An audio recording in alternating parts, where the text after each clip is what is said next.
Good afternoon mga kabadges. So welcome back sa ating mabilisang bike check dito sa ating budget bikes Tagaytay. So babay check po natin ngayon ay isa sa mga bagong dumating last week.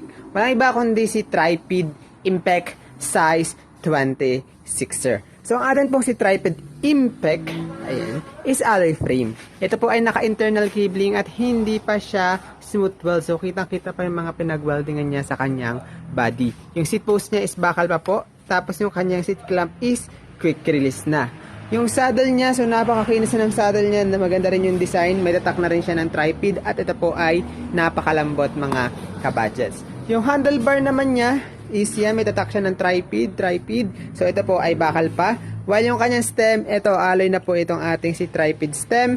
Tapos ito ay naka Shimano V-Brake combo shifter. Ito po ay naka 3x7 speed mga kabadgets. Yung kanyang fork, ayan, so ito po ay bakal pa. So ito ay coil type. Ayan.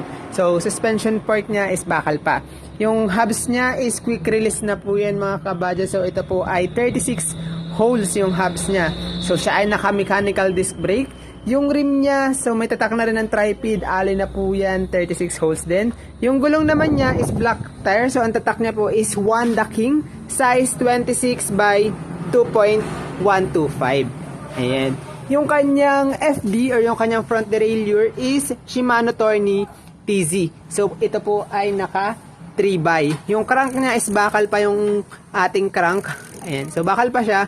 At ito ay naka square type bottom bracket. Ayan. Silvering na po yan. Yung kanya namang RD or yung kanyang rear derailleur. Ayan. Shimano Tourney TZ din po.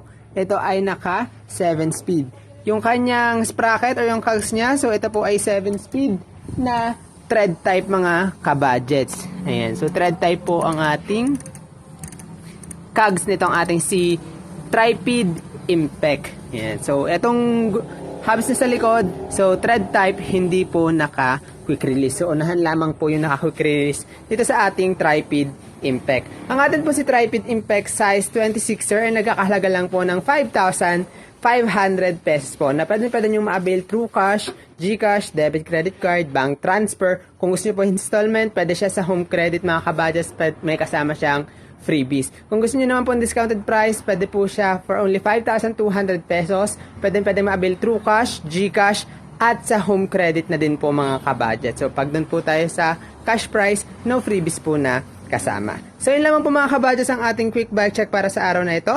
Good afternoon, maraming salamat po at ingat po tayong lahat. Thank you po.